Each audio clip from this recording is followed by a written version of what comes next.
Do you want to turn your boring RS6 from sounding like into sounding like... Hey, I'm Jeremy. I'm Adam. And it's pronounced Bag. Today we've got the brand spanking new, hot off the shelves presses. Yeah, well, they don't. I mean, there's some parts that they probably press. Their logo is pressed into. Yeah, not even released yet. Going on the RS6, Catback exhaust from Integrated Engineering. This is going to be a how-to video on installing this thing because we got the instructions the IE is going to send out, and they're fine, but this will be better. Stick with us and check it out.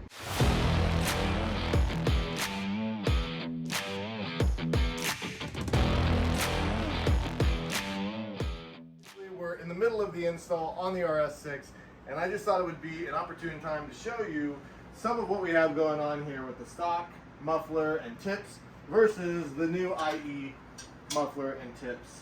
And you can see the size is a little bit bigger on the IE ones, and they've got kind of this anodized black metal look that's pretty cool. Stamped IE logo there. And these are the drone traps. They're mathematically designed so that the sound waves cancel each other out and eliminate specific frequencies of drone. I didn't even hear that. Pretty cool technology that IE's got going on. So before you even begin, IE says in their instructions that they recommend professional installation for this project. Well, That's us. maybe you too. So we don't want to discourage anybody from taking this project on by themselves, but it's not your average intake. And this is how you know we are professionals. Installation. It's yeah. Yeah. There's a lot of pieces and parts More pieces. in installations. Step one, get your car up. Wow, who got you that nice headlamp? Oh, my buddy Adam for one of my birthdays or Christmas days. Next step is to crawl about midway and take out 8 M12 triple square and 2 T25s. This is a aluminum support brace in the middle of the car. You're gonna notice that this is tucked up underneath this these side plates. So you're gonna have to kind of get one side shoved over, and then you're gonna move it up just a little bit. Like you'll see this one is still in here. And then it's easy to get out of here. And then watch out for all the falling debris that's gonna nail you in the eye holes. For this step, we're gonna remove this secondary brace here. There is 8 M12 triple squares, 1 M10 triple square, and 1, 2, 3 T25s. All right, we've got these cross braces removed, and our next bit is to remove this panel here. All right, on the passenger and driver side, now you're gonna remove some 10 millimeter plastic nuts. So use your biggest impact that you have. That's driver side, and then there's a similar panel over on the passenger side. It's just T25s and 10 millimeter plastic nuts as well. All right, we just got this driver side panel down, and I wanted to point out these plastic nuts. There are 2 of them similar, and one that has a hole in the middle where the thread goes all the way through, and that one belongs here on the innermost portion. So just pay attention to the fasteners as you're taking them out, because some of them might be a little different. These are the T25s that came out of there, but they all appear the same. There's a washer on the top side that these nuts will actually go into. All right, the passenger panel is out. Got a bunch of T25s and some more plastic nuts, and this plastic nut under here. Let's take a moment to review. I've got my cardboard set up to remember where all this stuff goes, so good tip if you're trying to keep track of everything.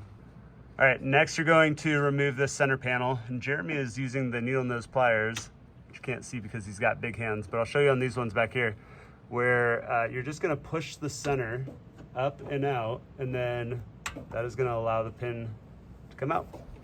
So as you push those up, these pins will pop out the top. So make sure you capture these so you can put them back in when you reinstall. So at the rear of the car, Adam is removing these 4 bolts. They are 12 M12 triple squares. We're gonna start with just these 2 on this one bar first.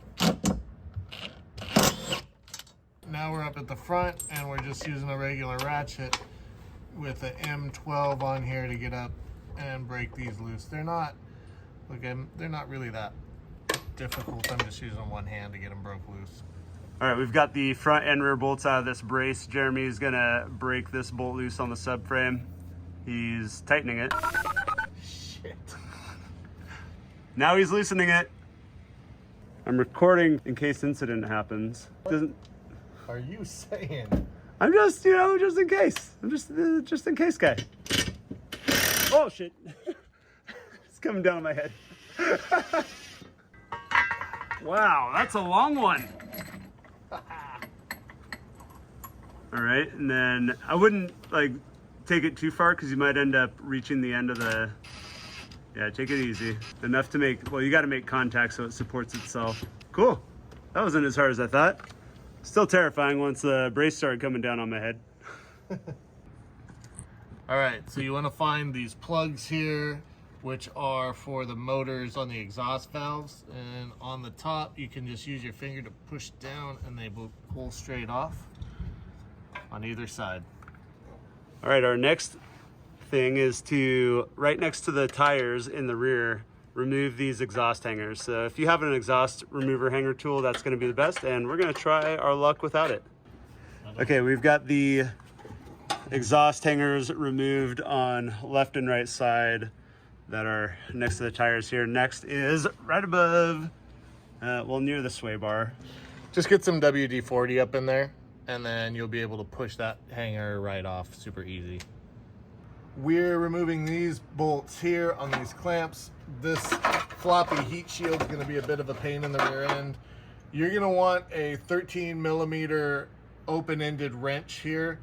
They're on there pretty good, so all right, so you got to kind of man up. Yeah, so once you get these clamps loose, be prepared with something to support them here.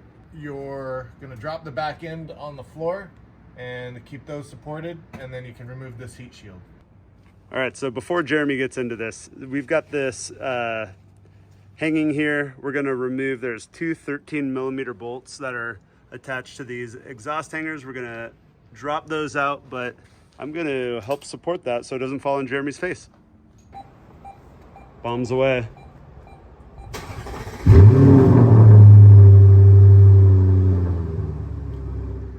All right, here we are on the driver's side, and subframe, there's the mid pipe that we're aiming to disconnect from the down pipe. And there's a little, whoop, I'm gonna knock that tool down right there. There's a little heat shield right here on the side, and I believe these are 10 millimeter. There's 3 bolts. There's 1, 2, and then 3 over here. On passenger and driver's side, you're gonna remove those, and it should give you some access to some of the bolts on the mid pipe, down pipe connection. Okay, with this heat shield removed, you can see that I've got my impact wrench, a short extension, and a wobble connected to an M10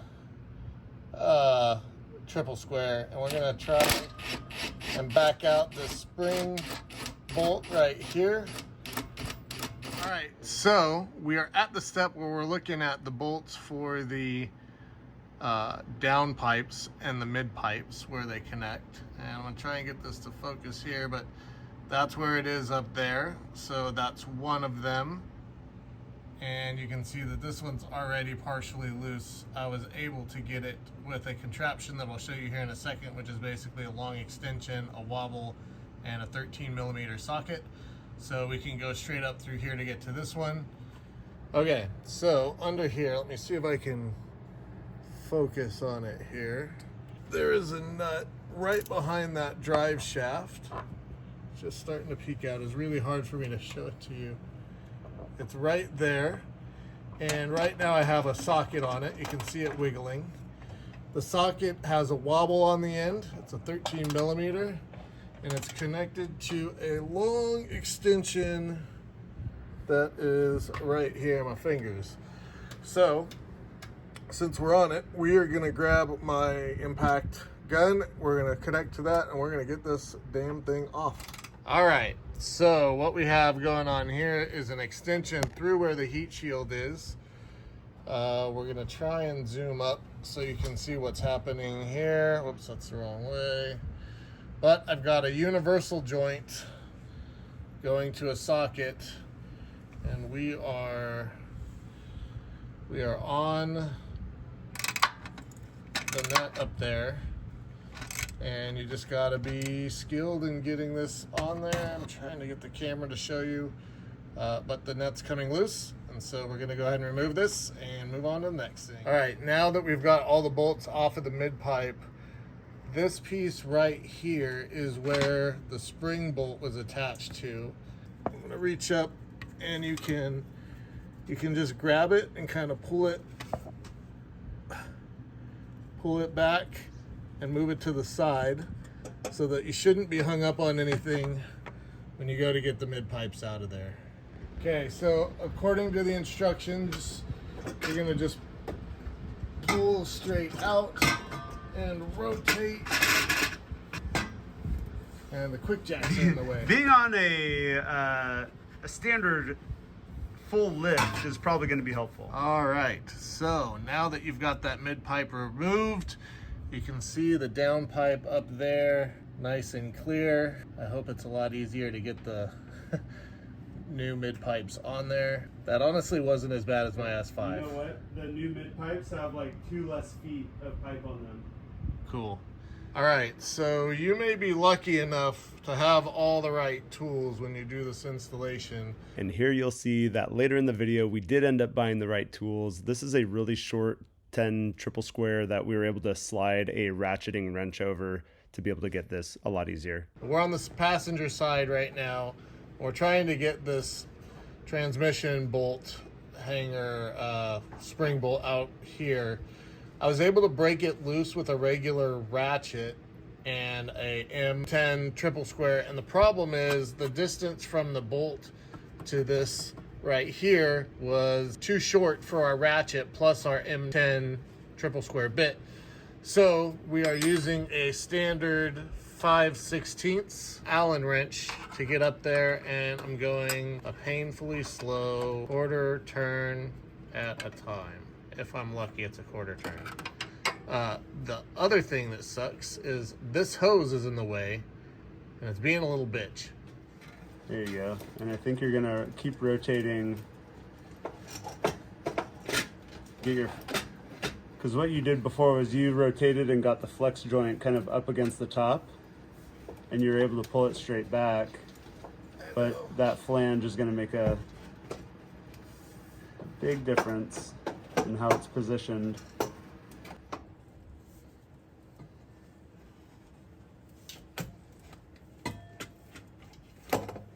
Nice, look at that, bud. That was super awesomely fast and stuff. So far, this is the worst part. All right, I'm diving into this hardware bag because I need to get into it for this actuator hardware.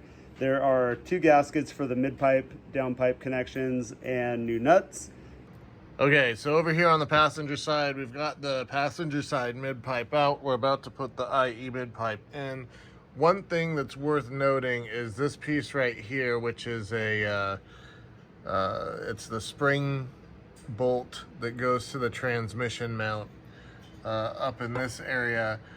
Needs to come all the way off just because getting to this bolt once it's in place is really difficult. So according to the instructions, we're going to get the mid pipe up there, we're going to connect to this bolt, and then we'll move this in place and connect this one next.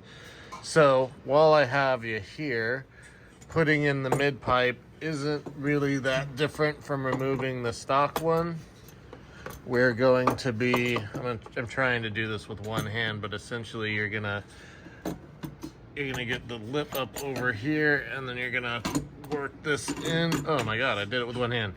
And then you're gonna be able to put it in like that and put it into place. Now this one is shorter than the stock one because it's in more pieces, but it'll be a little bit easier to maneuver, and now we'll try and get this into place. So in order to get the new 13mm nuts back onto the studs, luckily Adam was able to reach down through the top and get the first 2 finger tight with his hands. We've got the last one, we've got a wobble, long extension, and 13mm with the nut sitting inside, and you should be able to get up through the bottom here pretty easily. And Adam keeps shining the light in my eyes, which means I can't see the bolt.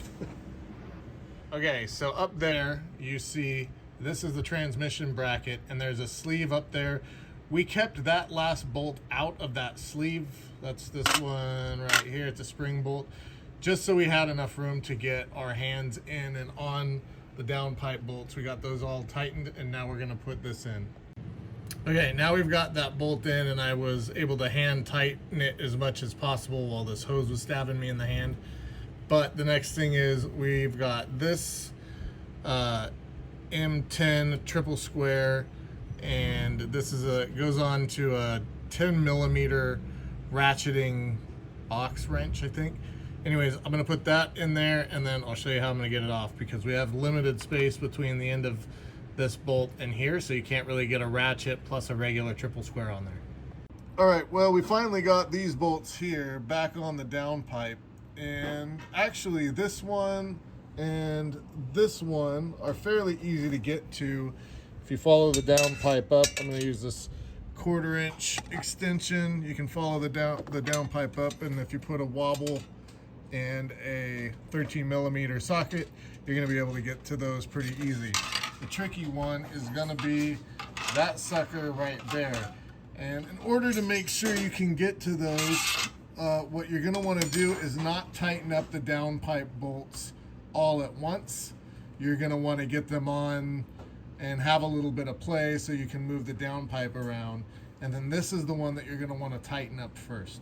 So you're going to take your extension, and this extension should be a 1/4 inch one, and you'll kind of come from underneath here,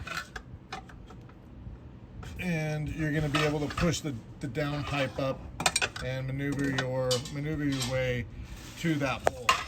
Now, the other secret on that is going to be having something like this flexible 1/4 inch drive end with just a regular socket on the end, so I could get it on there and get it seated and get the bolt started.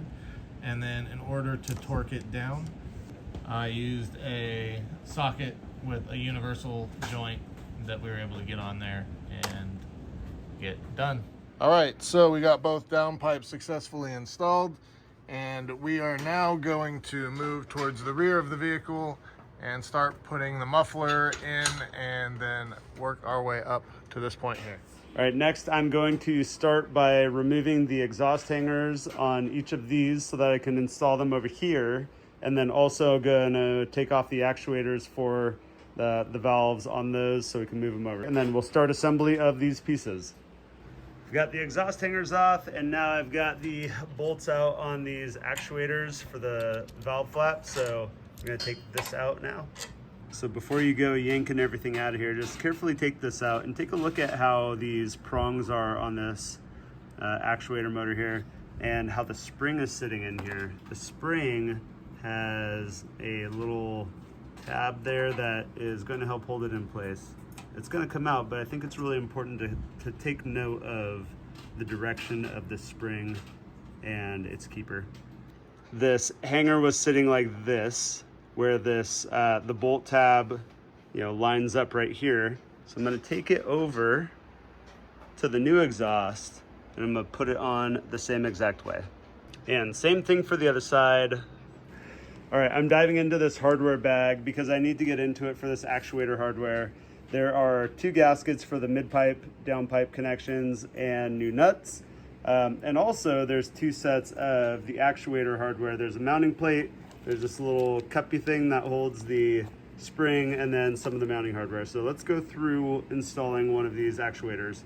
All right, while you're assembling this actuator hardware onto this new unit here, I think it's a really good idea to reference the old unit to what you're doing on the new unit. And there's this plate, and I wasn't quite sure exactly how this mounting would go, but I was able to really easily kind of line up how these holes appear to line up for this unit, and just transfer directly onto there. I think that's how that's going to bolt up, so we're going to be properly aligned. And the way that the hardware is going to mount for this is you're going to put the screw through a washer through the plate that sits on top of the whole assembly, and then another washer through the screw, and then a nut on the other side. Same thing on the other side here, and then you're going to tighten it all down. As you're tightening these, this is an 8mm nut on the bottom side and a 4mm Allen on the top side. We're working now on these spring assemblies to go into the actuator down here. And you have to install the pin in the bottom side of this spring assembly. Oops. And you can see on the pin on this left side, there's a little bit of a taper, and that's the end that I'm going to start by inserting and shoving it through here. It doesn't slide in easily, so we're going to have to press this through. One thing to note on the bottom of this, where the pin goes through, is that one side is not tapered and the other side is, so that tapered side is where I'm going to try to insert the pin through and go through there. So it worked about how I expected. I was able to use the hammer here, and just a small one, and to tap this pin straight through. These holes aligned properly, and there's just a little bit of the pin protruding on each side. I'm taking extra precaution to make sure that the valves are going to open and close correctly once we have this installed. So on this assembly, there are these two tabs on this spring housing, and there's also grooves on this actuator. This is on the driver's side, and so you can see where these grooves are going to slide over, and this tab right here will apply pressure against the spring here. So when you push that into the correct position and you shove it down, you can see how it retains the spring in there, and that's how that is going to be positioned in there. So if you're holding this and you're going to flip it over, you want the pin in this spring retainer housing to align with how that valve is going to be placed. And at that position, you can see the valve is completely open. So make sure that it is aligned properly. All right, so you might be asking yourself, you get to this point, have I assembled this correctly? One way that was a surefire way for me is that it was really easy to align these bolts on the actuator.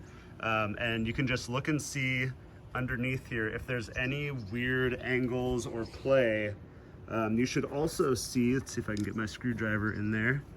You should also be able to see that the spring right here should be resting at almost the very top of this blade coming down from the actuator. There's this angled part that it'll slide up on, but it should rest all the way to the top. So you get basically a full seat down in here once you push this all down together, and it should spin nicely. All right, here we have the assembled back portion of the exhaust. So all of this is loosely put together, and I'll just kind of go through and describe these sections, what we've done with the clamps, and we're gonna see how this all fits together. So we have the muffler right here in the middle. Obviously we have the tips on either end. There are the drone trap and valve actuators on each side that we've put together. And so there's a sleeve in this location. These are sleeved on. There's a sleeve right here behind each drone trap. There's one there. And then this kind of Y piece that brings everything together.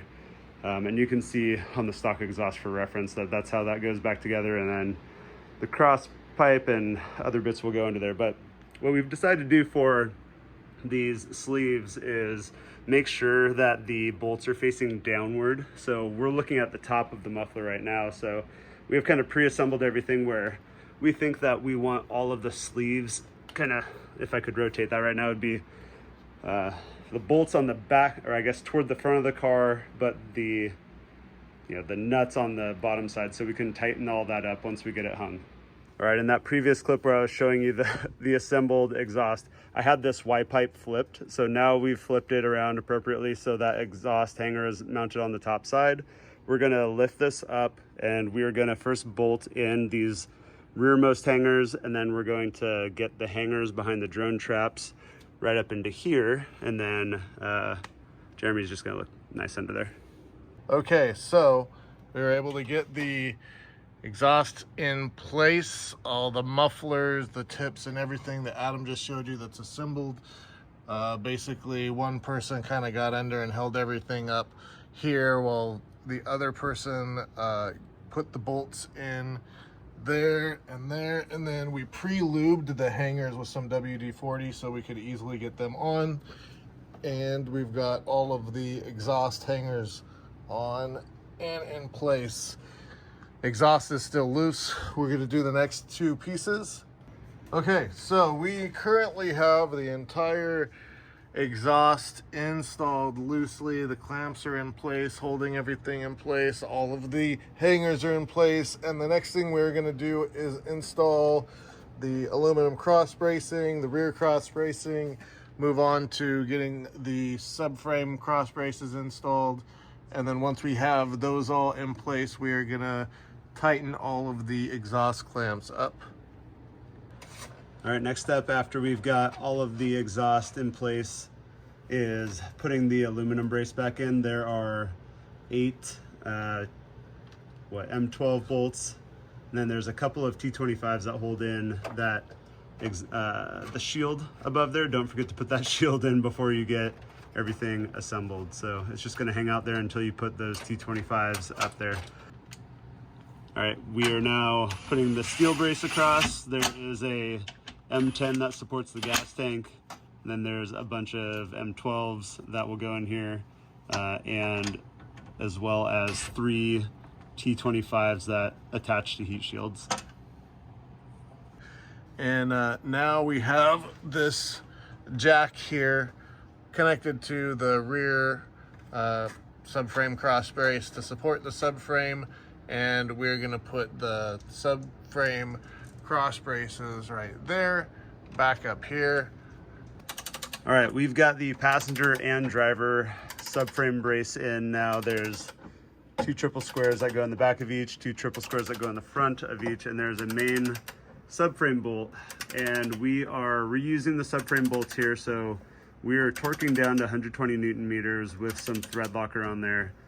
Okay, we are nearing completion here. So once you get these subframe braces on, you're gonna start working from the front all the way to the back, tightening the clamps. So Jeremy is working on the frontmost clamps, then he's gonna move to the midsection here, then we're gonna move to here and start working on all of these bits back here, making sure that everything is aligned and tightened. Once it's all tight, we're gonna check the fitment and double check everything is still tight and hasn't shifted. And then we are going to reinstall all of the panels that go on the bottom of the car. All right, so we've got everything tight. We've got the tips in place, and we're gonna tighten down these clamps, but don't forget to plug in your valves before you button it all up. Well, it's 2 in the morning on the first day that this integrated engineering exhaust comes out. And we're the first to install it from a customer perspective, pretty sure. It's a difficult DIY for DIYers. I will just say. It's, yeah, on a scale of 1 to WTF. But how does it sound? How does it sound? Sounds good. Let's go listen to it. First start.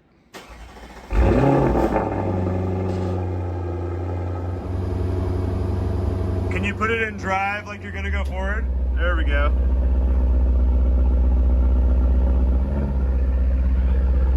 Yeah, go for it.